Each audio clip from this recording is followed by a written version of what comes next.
It is important that we do not run away from our darkness, because darkness has opportunities for growth.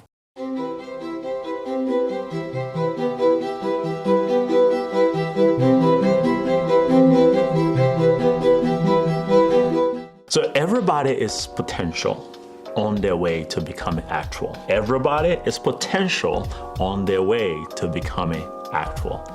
The devastating fact is that some people remain potential all of their lives.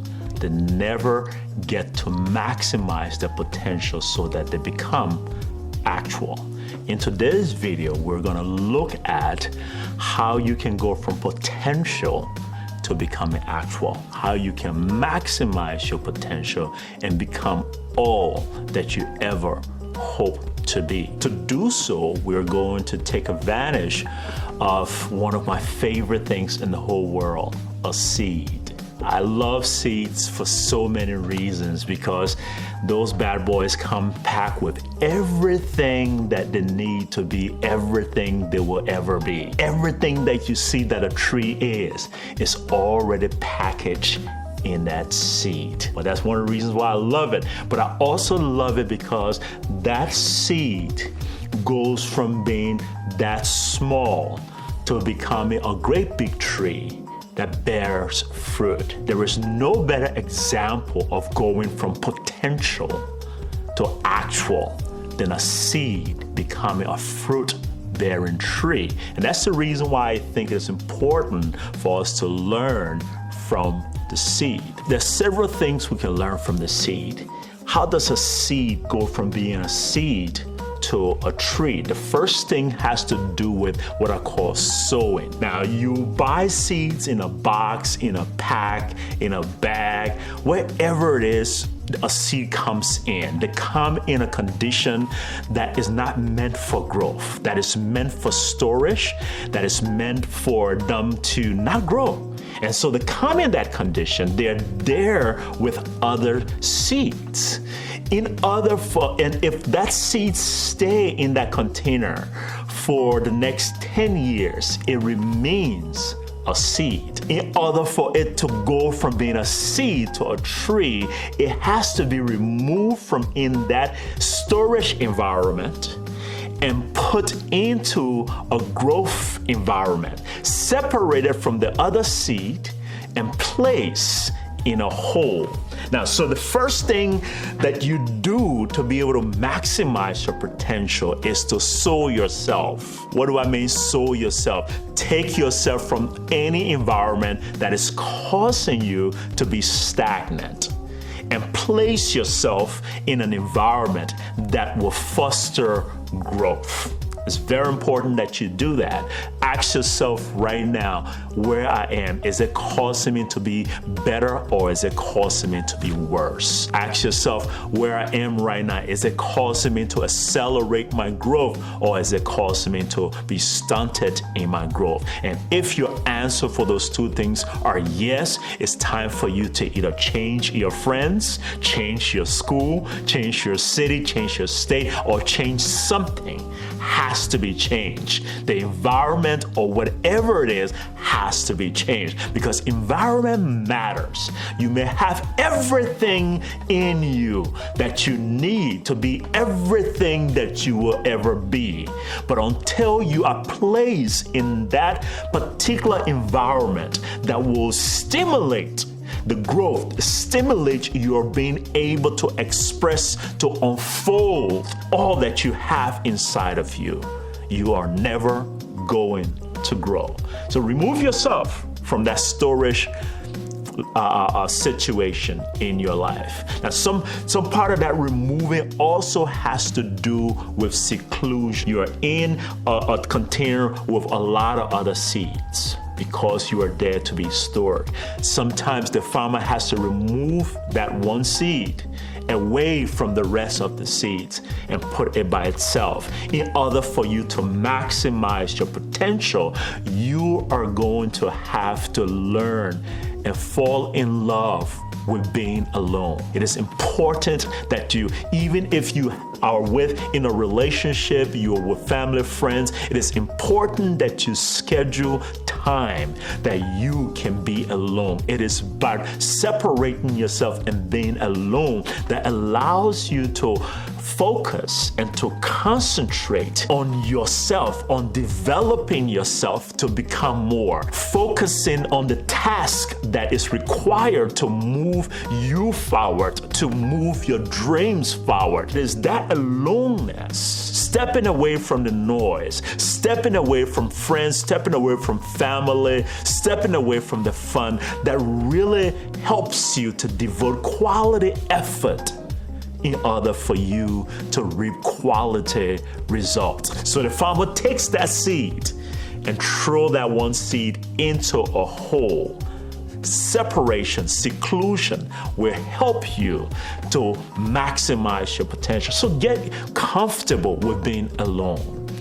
Schedule alone time, times that you can focus on working on yourself and times that you can focus on working on the things that move your dreams forward. There is the sowing, but there's also the bearing. And so I've seen farmers that will sow the seed, take that one seed, drop it in the hole, take the other seed and drop it in the other hole, and then they will come back and cover the hole. And something's happening there. He's bearing that seed. By bearing that seed, there are two things that's happening right away.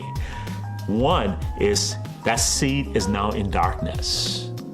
Two, that seed is under pressure. Those two things will help you to become more. One, let's talk about darkness. Now, darkness, we're often afraid of darkness. We often will avoid darkness as much as possible. And the darkness, I can talk about darkness in so many different lights, but I want to focus on darkness when it comes to the darkness in our life, especially from our past. There are traumas, there are different terrible things that may have happened to you while you were growing up that impacts who you are now and how and your ability to deliver where you are now. It is important, and most of us have been just avoiding dealing with those things, avoiding revisiting those things, and avoiding handling those things. You cannot separate your present and your future from your past. Now, unless you've face the darkness of your past, the difficulties of your past, unless you face them, you will not be able to remedy its impact on you now. Let's get a little more specific with this.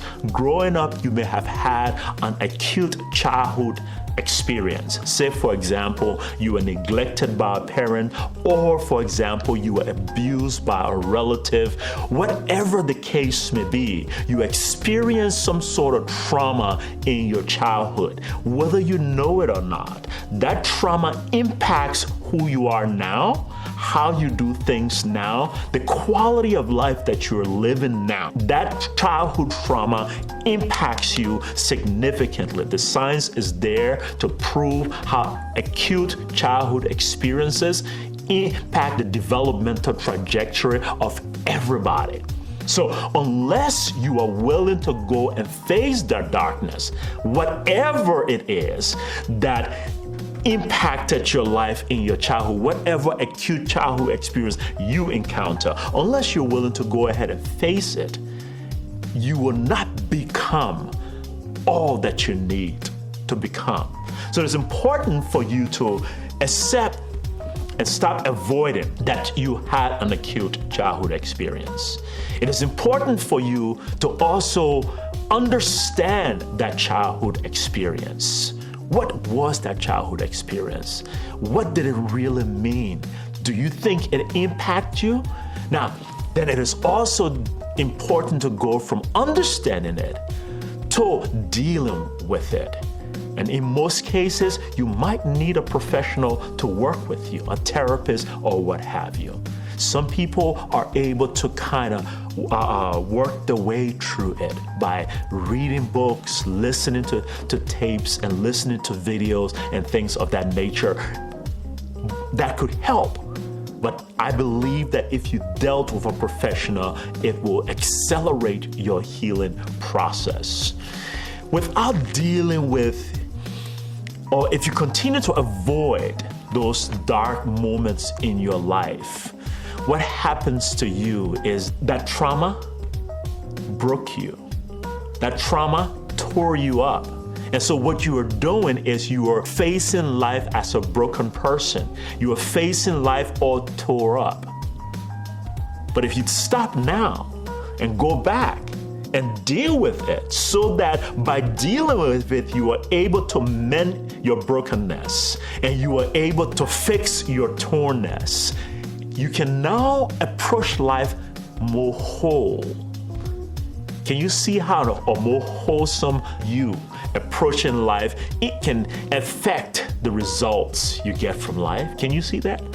Now, so it is important that we do not run away from our darkness, because darkness has opportunities for growth. I want you to understand that.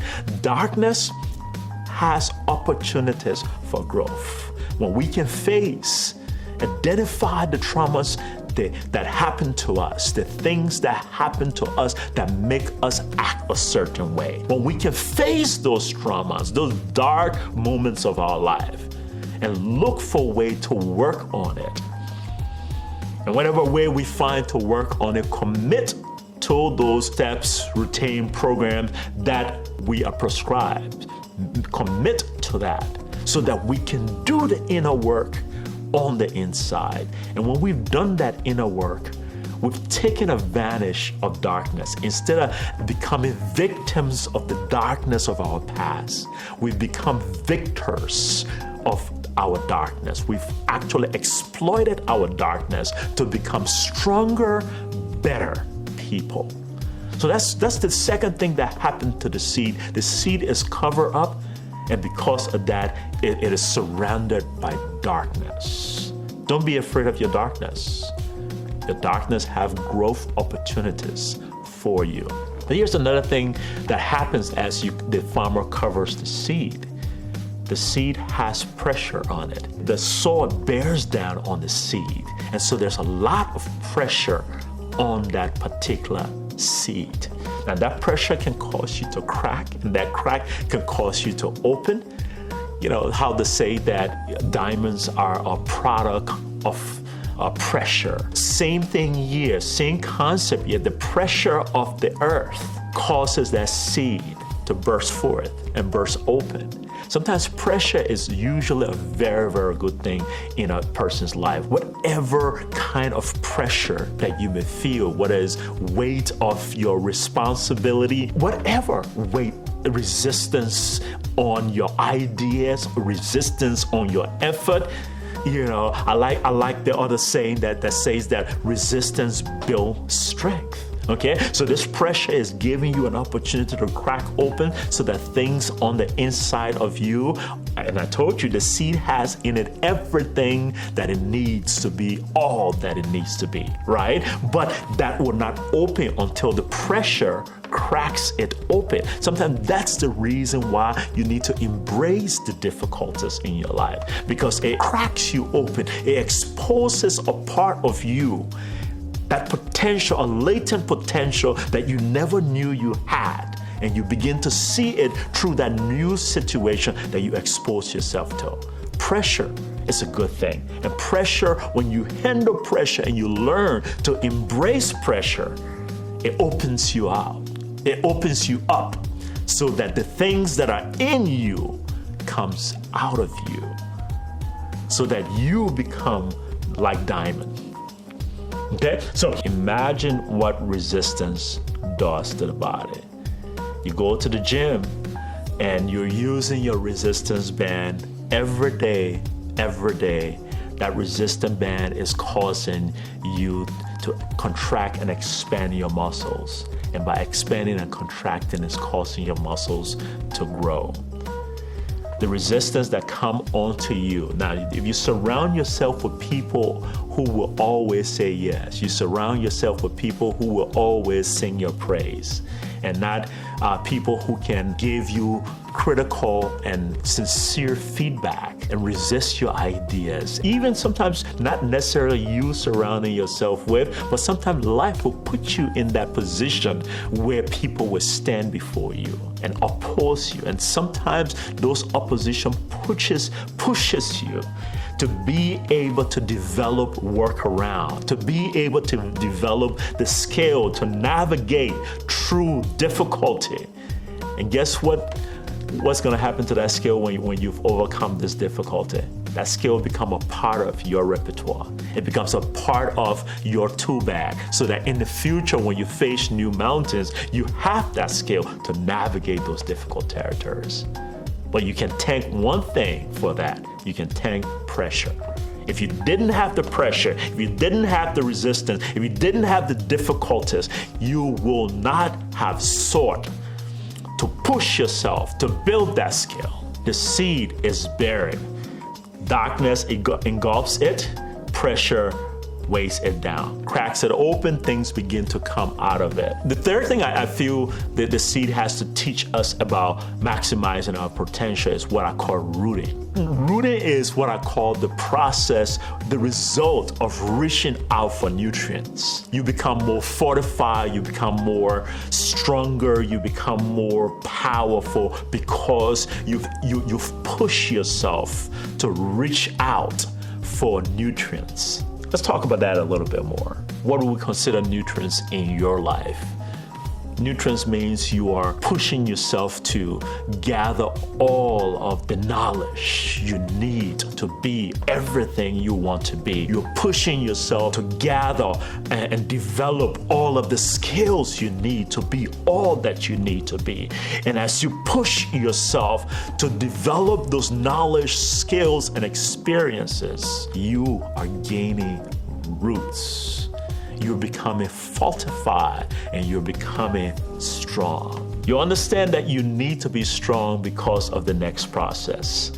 The next process has to do with you sprouting forth and just growing vertically. Now, it's not possible for you to grow vertically in a healthy manner unless you've grown underneath. You have to grow underneath. You have to have roots under you. In order for you to go high, you have to go low. You have to ensure that you are fortified. You have to ensure that you have roots. So it's important that you are extending yourself. You are putting pressure on yourself to accumulate the knowledge that you need to be what you need to be. Do not wait for the test. Do not wait until your company prescribes that you have to do licensure. Schedule it in your own year. Make it a goal every year to at least learn 5 new things every year. 2 months apiece, a month and a half. Make it a goal in your life that this year I will master 3 skills and I will master at least 2 concepts. And give yourself time in the week.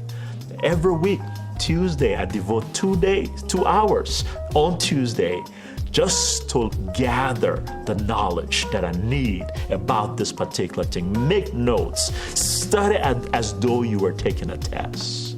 Because what you are doing is now you are extending yourself to be able to grab nutrients, to be able to build you up, because you would not grow unless you have nutrients.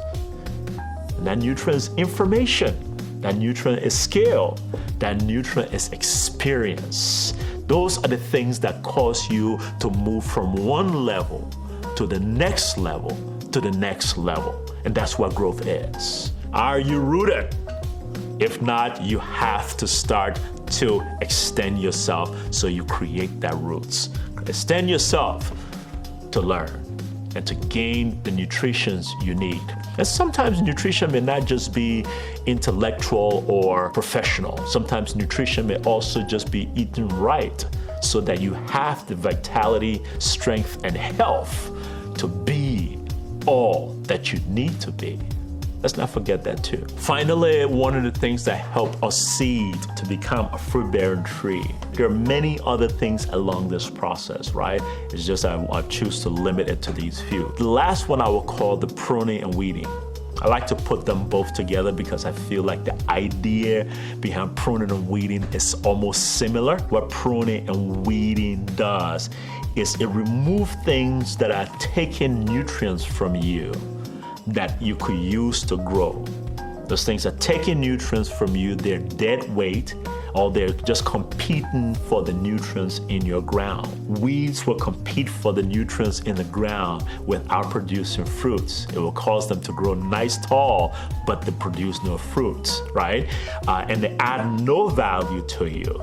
And then you have the dead leaves or the dead branches on you will continue to suck nutrition, but they're not helping towards the fruit-bearing process. And in your life, there also need for you to do some pruning because that there are maybe things that you're doing that is actually holding you back. There may be people in your life that every time you go around them, you tend to end up worse than you were before going around such people. There are also people in your life, all they want to do is take, and they never give nothing back into your life. And so sometimes in order for you to grow, you might need to cut those people off. I have plants in my house for, I call myself a plant parent. It's interesting because some of my plants flourish and I'm happy. I feel like I've created something. And some of my plants die and I'm sad. I feel like I let the plant down. But along the way, I've learned that, when you see that yellow leaf, you need to snip it out. And I've done that consistently since I learned that. But I noticed that every time I consistently snip off the yellow leaf off the plant, it increases that plant chance for living, surviving, and thriving. Opposed to when I'm very busy and I do not take the yellow leaf off at all. When you do that for yourself, you are actually taking away your energy that is dispersed, your energy, your resources, could be your time, it could be your money. You're taking away those resources away from things, activities, and people in your life that are not helping you become all that you need to be. And you are spending that money, time, emotion, and other things more on yourself, or reinvesting it in people who are helping you to become all that you need to be.